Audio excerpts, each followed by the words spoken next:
Oke, puji nama Tuhan, saudaraku sekalian, mari lihat kepada orang yang duduk di sebelahmu, katakan Anda sangat diberkati.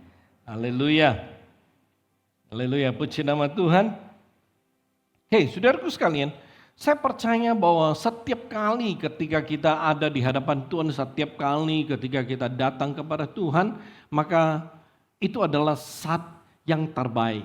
Ya, saat dimana kita boleh belajar dari Tuhan, saat dimana kita punya iman boleh bertumbuh, saat dimana hidup kita itu boleh terus diperbaharui. Nah, saudaraku sekalian, di bulan Januari saya telah menyampaikan satu seri khotbah yaitu menghargai kasih karunia dan memasuki bulan yang kedua, bulan Februari. Ya, maka saya akan menyampaikan satu seri khotbah yang lain dan temanya itu sederhana. Ya, temanya mata.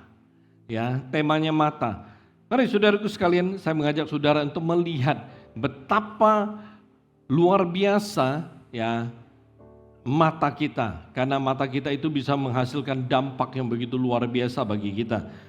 Mari kita mulai dengan firman Tuhan di dalam Injil Matius pasal yang ke-6 ayat ke-22 sampai 23. Ya, saudara boleh mencatatnya dan saya mengajak saudara untuk membacanya bersama-sama. Amin.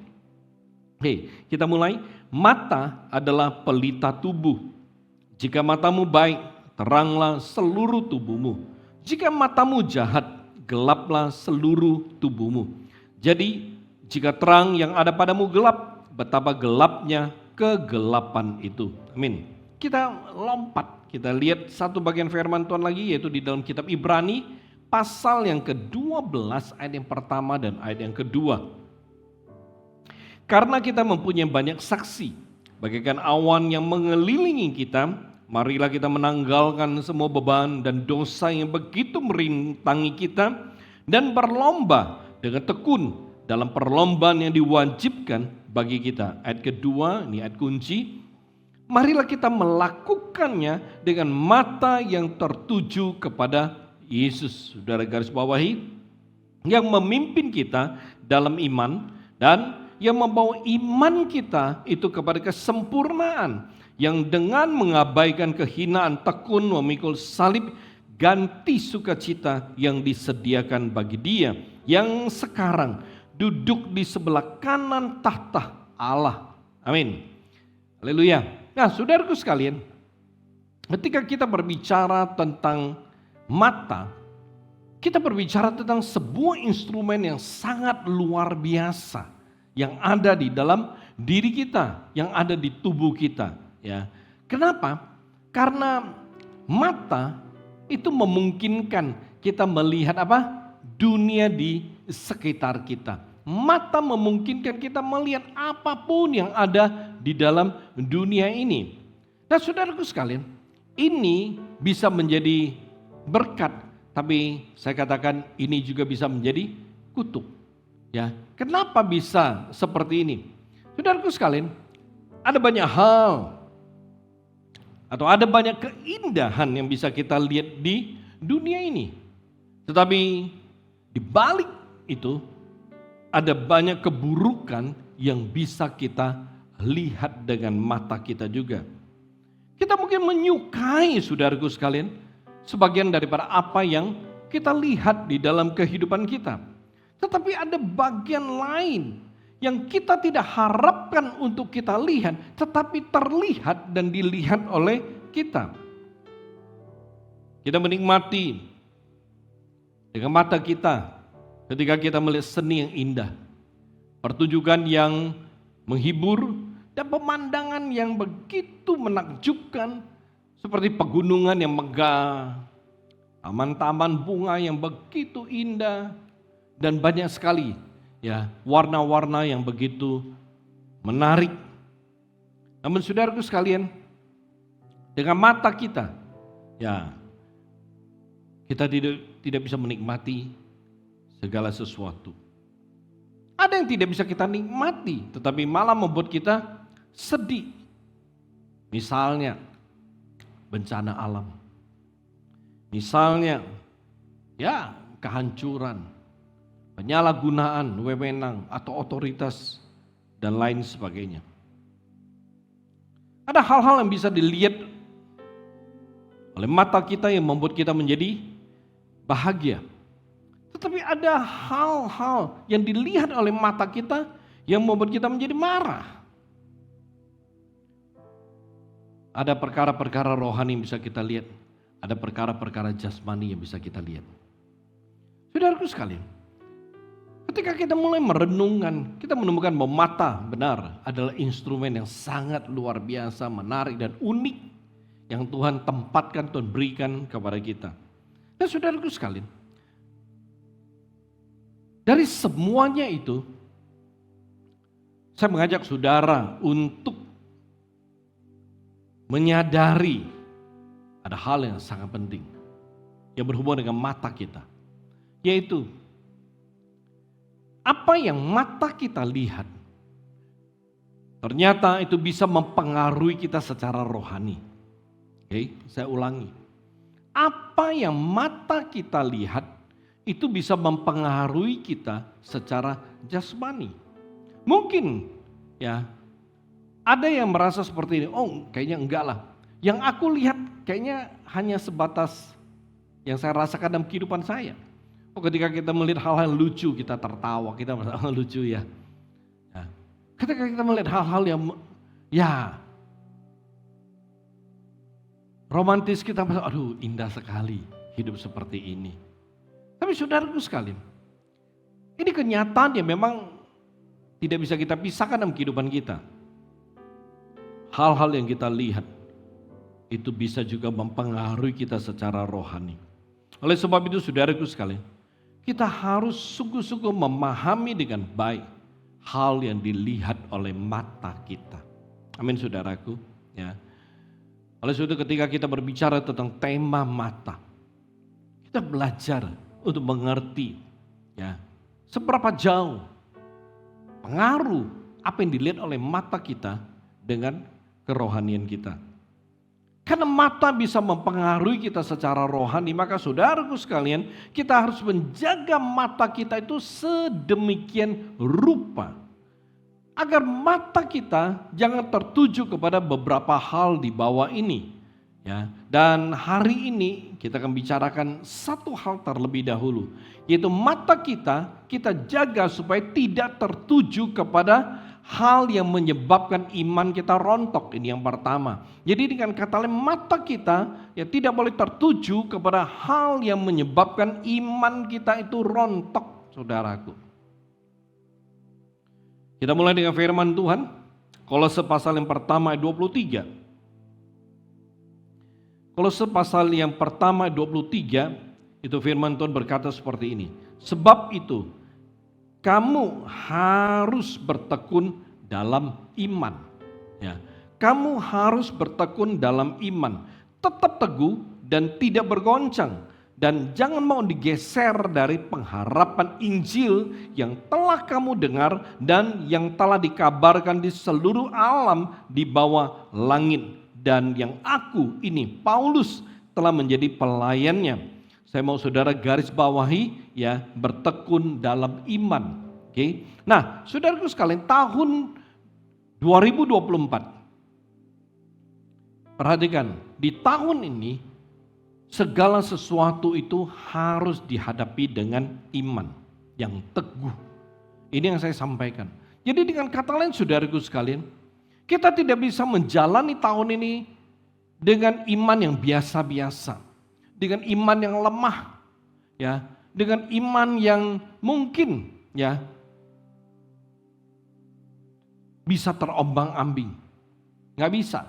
Saudaraku sekalian, di tahun ini Tuhan berkata bahwa untuk sinode kita ini adalah tahun kasih karunia.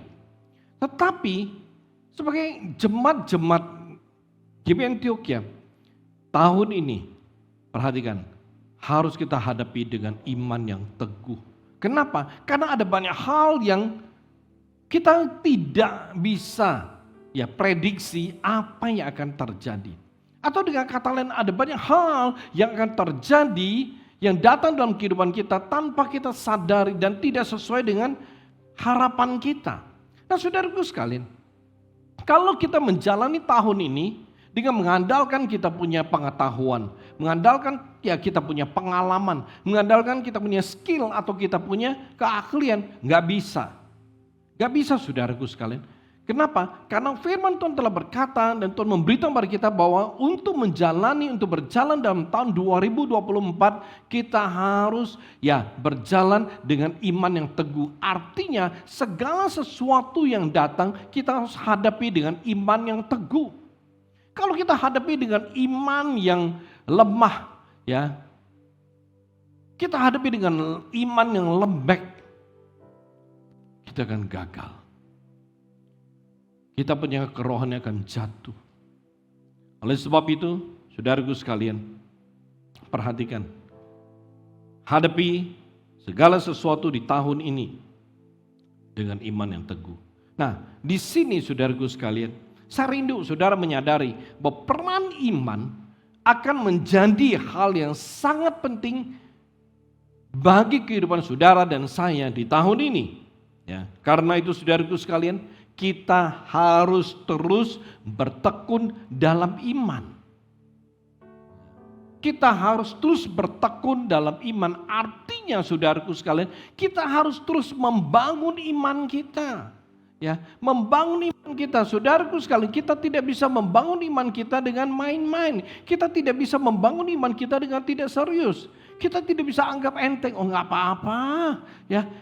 Soal iman gak perlu dipusingin. Yang penting setiap minggu aku ke gereja. Nah saudaraku sekalian, kalau saudara ke gereja dengan tidak serius, saudara ke gereja dengan tidak sungguh-sungguh, iman saudara juga tidak akan bertumbuh. Kalau saudara punya iman tidak bertumbuh, bagaimana saudara bisa berkata bahwa aku sedang membangun iman saya? Saudaraku sekalian, bertekun terus dalam iman, artinya kita jangan berhenti membangun iman kita. Terus menerus membangun iman kita. Kita harus membangun iman kita karena iman merupakan sesuatu yang sangat amat penting. Kita harus membangun iman kita agar iman kita itu menjadi kuat. Iman kita menjadi teguh. Dan saudaraku sekalian, salah satu kenyataan yang harus kita sadari adalah mata merupakan salah satu faktor yang bisa menyebabkan iman kita menjadi rusak, cacat, dan hancur. Sehingga kita nggak bisa berjalan dalam iman dan bertindak dengan iman. Jadi ini yang perlu kita perhatikan, saudaraku. Mata kita atau segala sesuatu yang kita lihat itu bisa menyebabkan iman kita jadi rusak, cacat, bahkan hancur. Saudaraku sekalian, kalau kita punya iman udah rusak, kalau kita punya iman udah hancur, dengan kata kita nggak punya iman. Kalau kita nggak punya iman, gimana kita bisa berjalan dalam iman? Kalau saudara tidak berjalan dalam iman, tidak mungkin saudara bisa bertindak dengan iman. Kalau kita tidak punya iman, bagaimana kita bisa memakai iman kita di dalam kehidupan kita? Dengan kata lain, saudaraku sekalian, kalau kita tidak punya pisau untuk memotong sesuatu, kita nggak bisa memutuskan sesuatu. Yang memang contohnya kita lagi masak nih, kita pergi memotong sesuatu. Dan kalau kita nggak punya pisau, kita nggak bisa memotong sesuatu. Karena kalau kita punya pisau, kita bisa memotong segala sesuatu. Saudaraku sekalian, oleh sebab itu kalau saudara punya iman, saudara pasti bisa pakai iman saudara. Ini yang harus kita mengerti. Dan saudaraku sekalian, ketika kita berbicara tentang iman, kita berbicara tentang mata, kira-kira apa korelasi, apa hubungan antara mata dengan kita punya iman? Kita kembali kepada kitab Ibrani pasal 12 bagian 2, ayat kedua bagian A. Kitab Ibrani pasal 12 ayat kedua bagian A. Marilah kita melakukannya dengan mata yang tertuju kepada Yesus. Garis bawahi. Itu kalimat kunci. Saudaraku sekalian, perhatikan. Seturut dengan ayat yang kita baca tadi. Korelasi antara iman, mata dan iman kita adalah iman kita akan bisa terus bertumbuh Iman kita bisa terus bertambah teguh dan kuat apabila kita punya mata tertuju selalu kepada Yesus. Amin saudaraku. Itu korelasinya. Itu kuncinya. Kalau saudara berkata, aku rindu supaya imanku itu bertumbuh, imanku bisa terus berkembang, aku bisa punya iman bisa semakin kuat.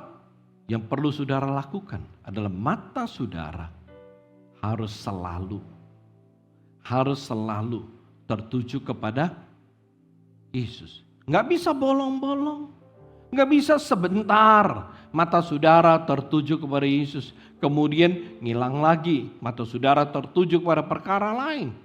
Lalu tertuju lagi kepada Yesus. Dan saudaraku sekalian, kalau mata kita tidak selalu senantiasa tertuju kepada Tuhan Yesus, iman kita tidak bisa bertumbuh dengan baik dan menjadi kuat serta teguh.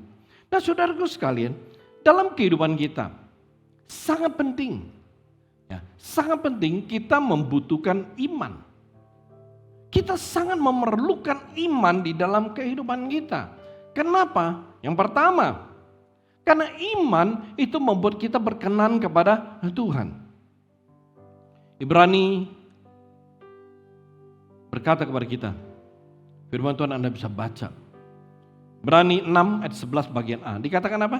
Tetapi tanpa iman tidak mungkin orang berkenan kepada Allah. Kita membutuhkan iman, saudaraku, karena iman membuat Anda dan saya itu berkenan kepada Tuhan. Dan ini adalah hal yang sangat penting. Kenapa? Karena saat kita berkenan kepada Allah, maka perkenanan daripada Tuhan, the favor of God, itu kan ada di dalam kehidupan kita. Dan ketika perkenanan Tuhan ada pada kita, maka hidup kita adalah hidup yang diberkati oleh Tuhan. Hidup yang kuat dan kita akan menjadi seorang pemenang. Kenapa? Karena penyertaan daripada Tuhan itu ada selalu di dalam kehidupan kita. Oleh sebab itu saudaraku sekalian, kita tidak bisa datang kepada Tuhan atau kita menjadi orang Kristen yang sama sekali nggak punya iman. Karena firman Tuhan berkata, tanpa iman. Kalau saudara nggak punya iman, tanpa iman, maka orang itu tidak berkenan kepada Allah. Oleh sebab itu saudaraku sekalian, inilah pentingnya dan inilah mengapa kita perlu dan kita membutuhkan iman. Harus punya iman loh. Harus hidup dengan iman. Harus berjalan dengan iman. Kenapa? Karena iman membuat kita berkenan di hadapan Tuhan. Jadi saudaraku sekalian, kita tidak bisa anggap remeh tentang keberadaan iman di dalam hidup kita. Kita tidak bisa cuek soal keberadaan iman di dalam kehidupan kita. Kita tidak bisa tidak peduli ada atau tidak iman di dalam hidup kita. Justru sebaliknya saudaraku sekalian, iman harus menjadi perkara yang sangat utama yang kita perhatikan di dalam kehidupan kita bersama dengan Tuhan. Kita selalu memeriksa, kira-kira tuh gue punya iman gak sih? Imanku bagaimana ya? Nah kita harus selalu memeriksa, kita harus selalu memperhatikan iman kita itu hidup atau tidak. Saudaraku sekalian, karena iman merupakan salah satu kunci kita diberkati oleh Tuhan. Saudaraku sekalian, yang kedua, mengapa kita membutuhkan iman? Karena iman menghasilkan mujizat dan kuasa Tuhan di dalam kehidupan kita. Saya ajak saudara untuk membaca satu peristiwa. Injil Matius pasal yang ke-8. Saya copot sekitar 3 ayat. Mulai dari ayat ke-8 kita perhatikan. Tetapi jawab perwira itu kepadanya, Tuhan, aku tidak layak menerima Tuhan di dalam rumahku. Katakan saja sepatah kata. Ini iman. Katakan saja sepatah kata maka hambaku itu akan sembuh. Kita lompat ke 10. Setelah Yesus mendengar hal itu, heranlah ia dan berkata kepada mereka yang mengikutinya. Saat itu yang mengikuti Tuhan Yesus, Ya, selain murid-muridnya juga ada banyak orang lain. Yesus berkata demikian, aku berkata kepadamu sesungguhnya iman sebesar ini tidak pernah aku jumpai pada seorang pun di antara orang Israel. Luar biasa. Ayat ke-13, lalu Yesus berkata kepada perwira itu, pulanglah dan jadilah kepadamu seperti yang engkau percaya. Maka pada saat itu juga sembuhlah hambanya. Saudaraku sekalian, iman itu menghasilkan kuasa yang sifatnya online. Amin saudaraku. Oke. Ini perwira, orang kafir. Hambanya, pembantunya itu lumpuh dan sedang menderita. Dia dengar Yesus menyembuhkan banyak orang, dia datang kepada Tuhan Yesus. Dia bukan orang Yahudi, tapi dia datang karena dia percaya Yesus bisa melakukan sesuatu bagi dia. Dia percaya bahwa Yesus mampu untuk melakukan, mampu berbuat, mampu untuk menyembuhkan hambanya. Itu yang dia percaya, itu iman dia. Oleh sebab itu, ketika dia datang kepada Tuhan, dia minta, ini ajaibnya Tuhan, ajaibnya Yesus. Ketika engkau datang kepada dia, dia akan mendengarkan. Oleh sebab itu ketika dia berkata, dia minta Yesus menyembuhkannya, Yesus berkata, aku akan ke rumahmu. Oleh sebab itu saudaraku sekalian, ketika saudara berdoa, berdoalah dengan berani. Kenapa? Karena ketika engkau membutuhkan, engkau datang kepada Yesus, Yesus pasti akan meresponimu dengan baik. Oleh sebab itu ketika perwira itu datang, Yesus berkata, aku akan ke rumahmu. Dan perhatikan iman dari perwira ini. Perwira itu bilang begini ke Yesus, Tuhan gak perlu datang, gak usah. Ngomong satu kata, ucapkan satu kata. Saudaraku sekalian, artinya apa? Dia hanya perlu Yesus ngomong sembuh. Dia hanya perlu Yesus mengatakan sesuatu yang dia percaya adalah kata yang keluar dari mulut Yesus. Yang dia percaya adalah apa yang Yesus ucapkan itu akan menghasilkan kuasa. Saudaraku sekalian perhatikan, ini imannya terhadap apa yang Yesus katakan. Oleh sebab itu dia berkata, katakan saja maka hambaku akan sembuh. Ini iman yang menghasilkan mujizat dan kuasa Tuhan dalam hidupnya. Saudaraku sekalian, perhatikan ayat 13, Yesus bilang apa? Wow. Pulanglah dan jadilah seperti yang engkau percaya. Saudaraku sekalian, apa yang terjadi? Alkitab berkata saat itu juga hambanya sembuh. Artinya saat itu juga hambanya lumpuh itu bisa bangun, itu bisa berjalan, itu bisa berlari dan itu bisa melakukan sesuatu. Jadi kita bisa melihat ini hal yang luar biasa. Iman itu sifatnya online dengan mujizat Tuhan. Dengan kuasa Tuhan. Begitu Yesus ngomong pulanglah dan jadilah seperti yang kau percaya. Dia datang, dia sudah percaya. Yesus hanya perlu ngomong satu kata. Pokoknya kata-kata yang keluar dari mulut Yesus, hambaku sembuh. Apapun itu kata yang keluar, hambaku sembuh. Dan ini yang Yesus katakan. Pulanglah dan jadilah seperti yang kau percaya. Saudaraku sekalian, mengapa kita membutuhkan iman? Karena iman menghasilkan mujizat dan kuasa Tuhan dalam hidup Anda dan saya. Karena itu saudaraku sekalian, mengapa kita harus menjaga iman kita? Mengapa kita harus memelihara iman kita? Kita harus berusaha jangan sampai iman kita tuh rontok. Kita harus menjauhkan hal-hal yang menyebabkan iman kita rontok. Kita harus menghindar dari hal-hal yang menyebabkan iman kita rontok. Karena membangun iman itu tidak mudah. Punya iman itu tidak gampang. Oleh sebab itu saudaraku sekalian, kalau saudara punya iman, saudara terus membangun iman, saudara terus membangun dan terus membangun. Karena iman saudara itu harus terus menerus dibangun agar menjadi kuat dan teguh. Saudaraku sekalian, menarik. Kita harus berusaha untuk menjaga dan melindungi iman kita agar tidak mudah tergoyahkan Untuk itu saudaraku, salah satu hal yang harus kita perhatikan, kita lakukan adalah kita harus menjaga mata kita dengan sebaik mungkin. Jangan sampai iman kita menjadi goyah gara-gara mata kita. Amin saudaraku. Ya. Jadi kuncinya satu, nggak banyak-banyak. Satu.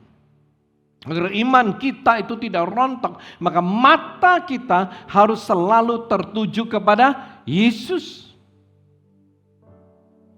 Harus selalu tertuju pada Yesus. Kita nggak ada pilihan lain, nggak bisa kompromi. Mata kita harus tertuju kepada Tuhan Yesus. Dengan kata lain, saudaraku sekalian, mata kita itu tidak boleh tertuju kepada hal-hal yang justru bisa membuat iman kita rontok. Misalnya, ya seperti gini, mata kita tuh tidak boleh tertuju kepada manusia. Mata saudara nggak boleh tertuju kepada manusia. Mata saudara nggak boleh tertuju kepada jemaat lain. Oh, dia baik, dia aktif.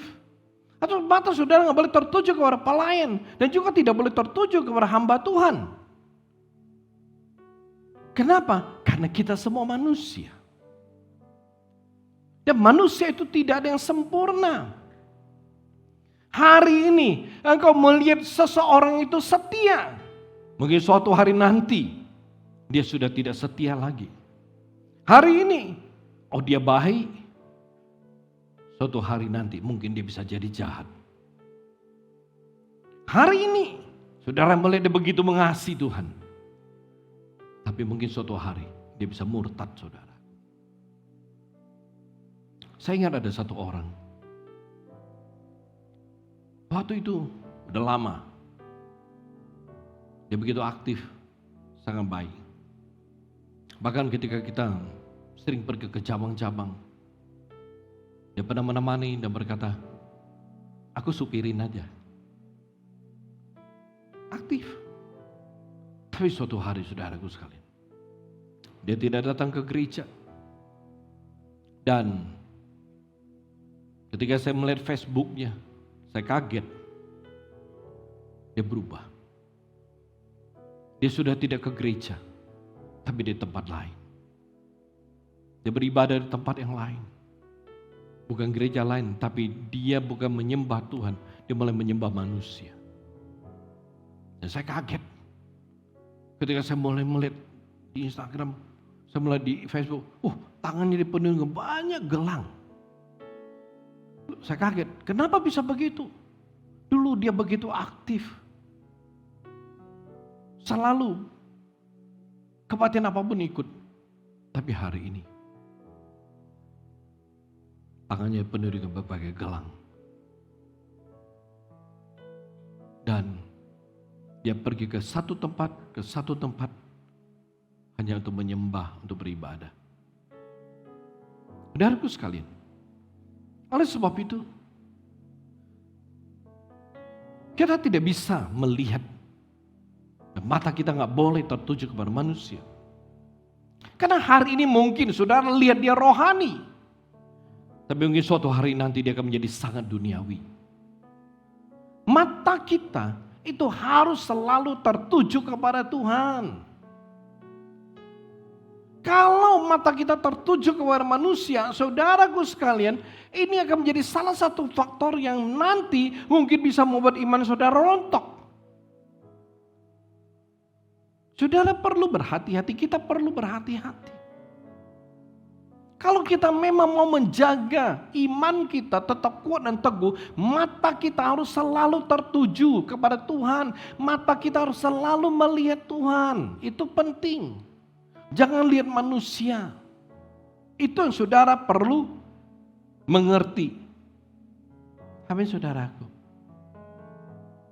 Yang kedua, mata kita jangan tertuju kepada mamon atau kepada uang.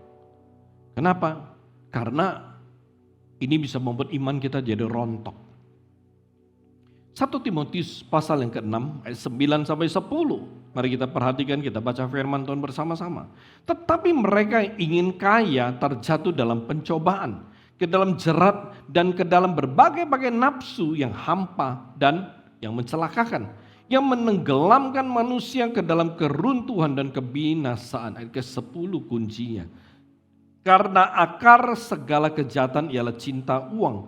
Sebab oleh memburu uanglah beberapa orang telah menyimpang dari iman dan menyiksa dirinya dengan berbagai-bagai duka.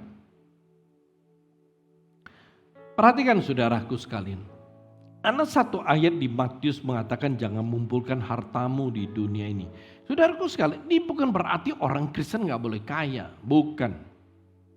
Jangan salah mengerti. Alkitab banyak tokoh-tokoh yang kaya sekali. Abraham kaya sekali. Ayub konglomerat pada masa itu. Tuhan memberkati mereka sedemikian. Tuhan menjadikan mereka kaya. Ya. Nah, ayat ini bukan memberitahukan kita tidak boleh menjadi kaya. Jangan salah saudaraku. Ya. Tetapi perhatikan. Masalahnya adalah banyak sekali orang Kristen karena demi ingin kaya, demi ingin punya banyak uang, lalu mereka berkompromi dengan dosa. Masalahnya di sini, bukan nggak boleh kaya, tapi jangan sampai untuk menjadi kaya kita tuh kompromi sama dosa. Misalnya, ya kita berbohong demi untuk bisa dapat uang, kita menipu demi untuk bisa kaya. Kita korupsi demi punya uang. Nggak boleh. Saudaraku sekalian, bukan demikian caranya.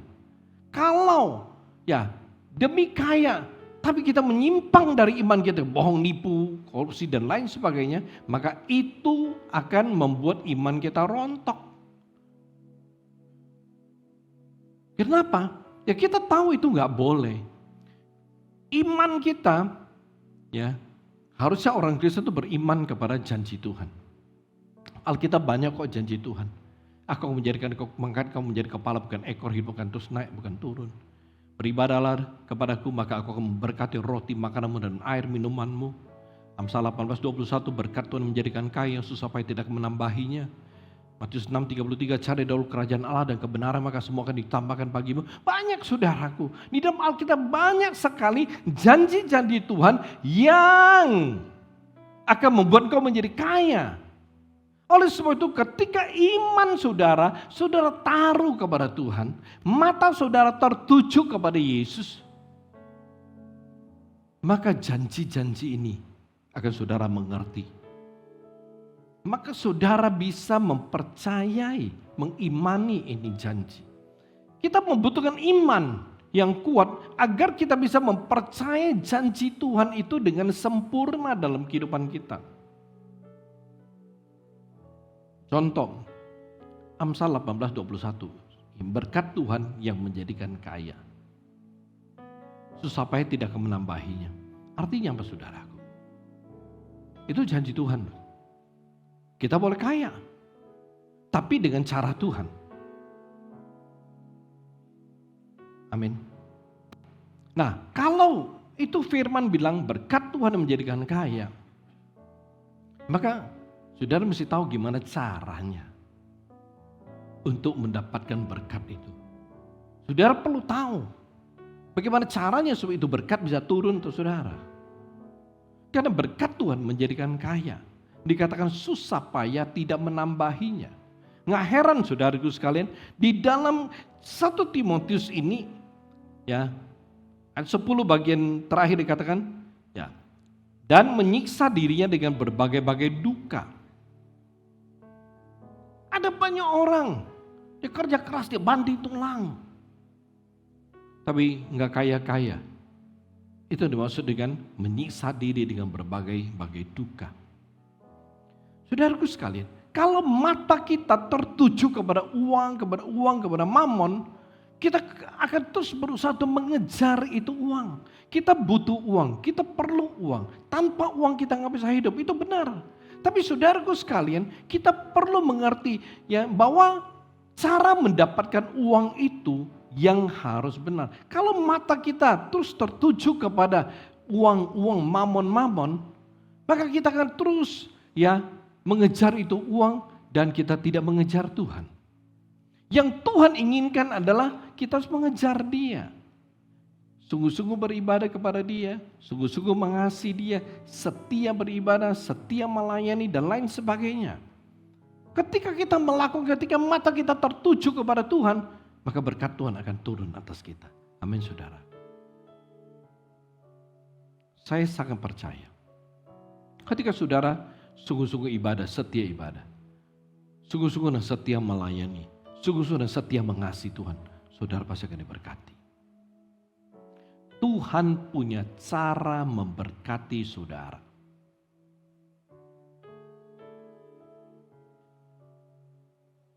Tuhan punya cara.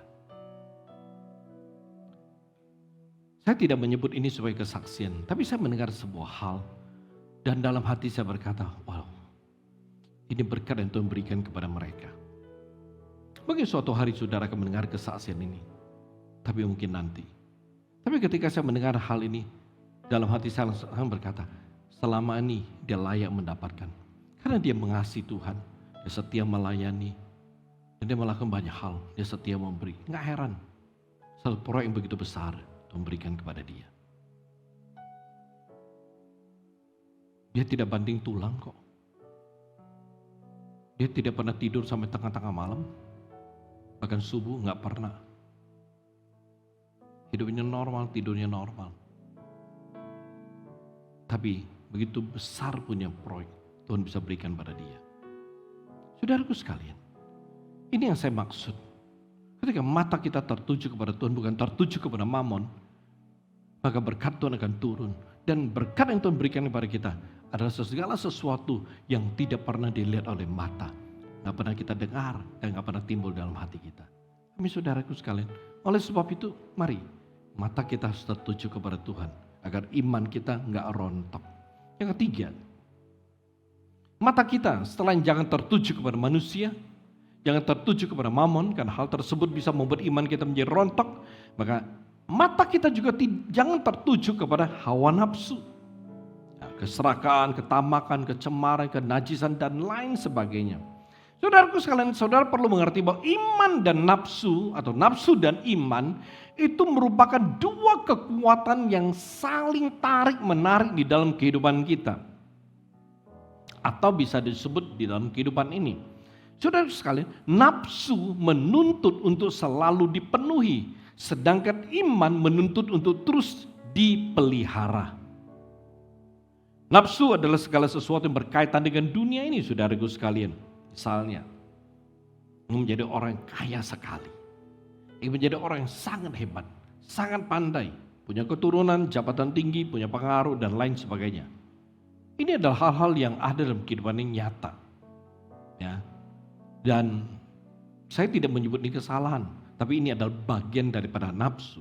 Sedangkan iman itu datang daripada Allah yang harus dipelihara sebaik-baiknya. Nah saudaraku sekalian, kalau kita terus-menerus memenuhi keinginan hawa nafsu, maka itu akan mengganggu kehidupan iman. Oke? Ya. Kenapa? Sebab hawa nafsu itu tidak terbatas. Hawa nafsu itu tidak terbatas, saudaraku. Kita sering berkata kuasa Tuhan tidak terbatas. Benar, itu benar. Tapi hawa nafsu juga tidak terbatas, saudaraku. Setelah punya satu mau dua, setelah dua mau empat, setelah empat mau 6 mau 8. Gak pernah cukup. Mungkin saudara sering mendengar. Ada satu statement yang mengatakan bahwa hawa nafsu itu tidak pernah cukup. Sama dengan keinginan manusia yang tidak pernah cukup. Atau bahasa umum disebut puas. Ini kenyataan saudaraku sekalian. Satu hal memang kita tidak bisa pungkiri. Dalam hal kekayaan, harta, jabatan, pangkat, serta kenikmatan daging saudaraku sekalian. Kita mendapati inilah kenyataannya bahwa orang tidak pernah akan puas dengan hal ini. Orang tidak pernah akan puas dengan kekayaan harta yang dia miliki. Orang tidak pernah akan puas dengan jabatan, dengan pangkat, dengan pengaruh yang dia miliki. Orang tidak puas dengan kenikmatan daging. Saudaraku sekalian, apabila satu telah dicapai, terpenuhi, maka akan menuntut babak berikutnya, tahap berikutnya. Mungkin lebih banyak, mungkin lebih besar. Ini akan terus-menerus berlangsung, ya, dan ini tidak pernah akan berhenti. Saudaraku sekalian, kalau mata kita tertuju kepada hawa nafsu, perhatikan, kita sedang berjalan dalam sebuah tuntutan atas hidup kita yang tidak ada batasnya. Karena ketika mata kita tertuju kepada hawa nafsu, maka kita tidak akan berhenti mengejar keinginan hawa nafsu tersebut dan kita akan terus berusaha untuk memenuhinya. Itu kalau mata kita tertuju kepada hawa nafsu. Dan ketika mata kita tertuju kepada hawa nafsu dan kita mengejar terus berusaha untuk memenuhi hawa nafsu, maka saudaraku sekalian, ada banyak orang mereka rela, mampu, bahkan berani untuk melakukan apapun termasuk mengorbankan imannya. Dikarenakan ada banyak orang sulit mengendalikan hawa nafsunya, saudaraku sekalian, sehingga membuat banyak orang tidak mampu, orang Kristen tidak mampu menjaga iman yang ada pada mereka. Karena itu saudaraku sekalian, kita harus hati-hati dengan apa yang kita lihat. Amin. Jangan sampai yang kita lihat itu menyebabkan iman kita rontok. Karena itu saudara perlu berkata pada diri saudara, ya, mata saya tidak boleh tertuju kepada manusia. Mata saya nggak boleh tertuju kepada uang atau mamon. Mata saya nggak boleh tertuju kepada hawa nafsu. Kenapa? Karena hal-halnya akan menyebabkan iman saudara rontok. Dan agar iman saudara tidak rontok, maka saudara harus berusaha dengan maksimal menjaga mata saudara agar melihat hal-hal yang benar dan membangun. Misalnya, membaca firman Tuhan, nonton film-film rohani. Saudara juga ya bisa melihat banyak hal-hal yang benar, yang baik. Itu yang saudara boleh lihat. Amin.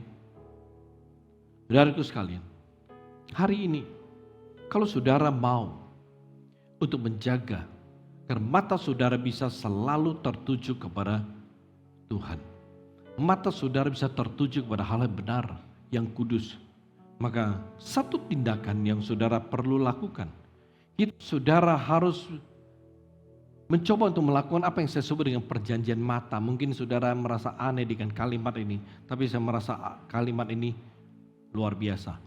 Eye covenant, perjanjian mata. Artinya apa? Saudara berjanji dengan diri saudara bahwa mata saudara itu harus melihat hal-hal yang benar, yang pantas, yang berkenan kepada Tuhan. Saudara berjanji dengan diri saudara bahwa mulai hari ini mata saya tidak akan melihat yang tidak boleh saya lihat. Mata saya tidak akan melihat hal yang tidak pantas. Mata saya tidak akan melihat hal-hal yang tidak benar. Saudara mulai buat perjanjian ini. Kalau saudara mau menjadi seorang pemenang, saudara harus buat perjanjian dengan diri saudara. Kalau saudara mau mengalami terobosan, keluar dari hidupmu yang seperti sekarang, yang biasa-biasa. Saudaraku sekalian, eyes covenant, perjanjian mata. Berjanjilah dengan diri saudara. Apa yang saudara lihat hari ini. Kita tundukkan kepala.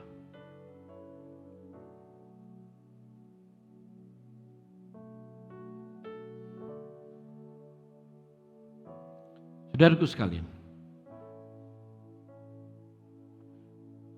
coba saudara berjanji dengan diri saudara. Coba buat perjanjian mata. Itu sebuah perjanjian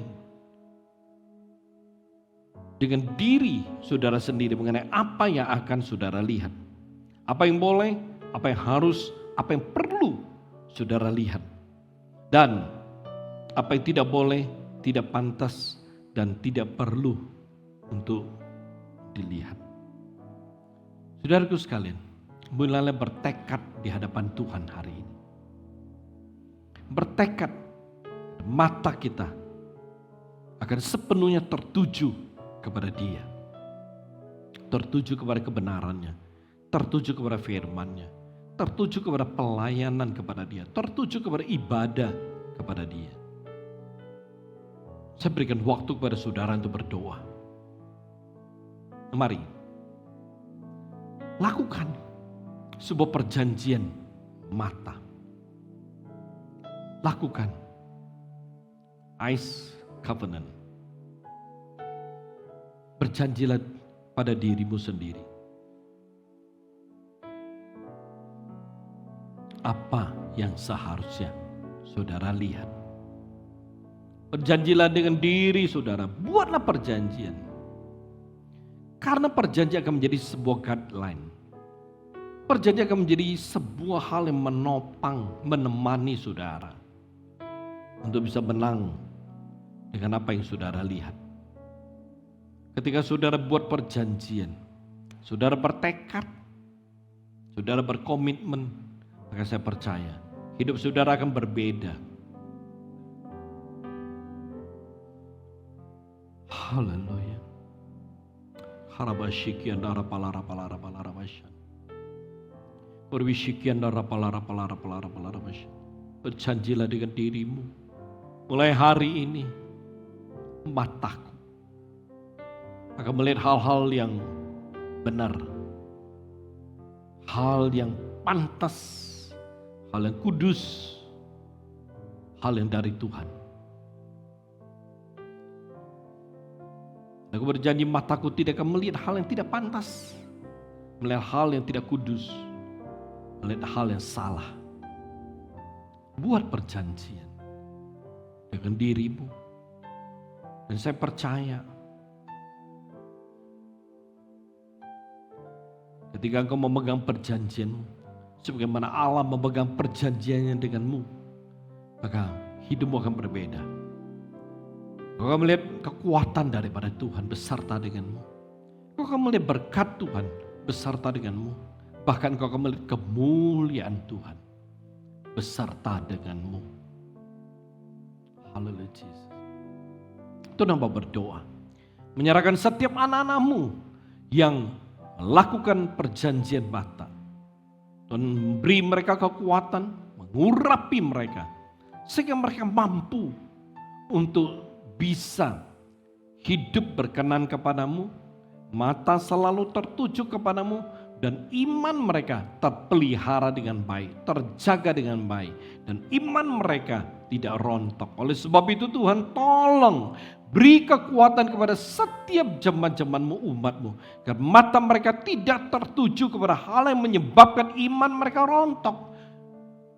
Mata mereka tidak tertuju kepada manusia, kepada uang atau mamon, dan bahkan kepada hawa nafsu. Tapi sebaliknya, mata mereka itu akan tertuju kepadamu selalu. Terima kasih Bapa, terpujilah namamu, berkati firman-Mu, berkati setiap anak-anak-Mu yang mendengar, menerima dan mempercaya dalam kehidupan mereka. Mulia bagi namamu, dalam nama Yesus berdoa dan bersyukur. Haleluya, haleluya, amin.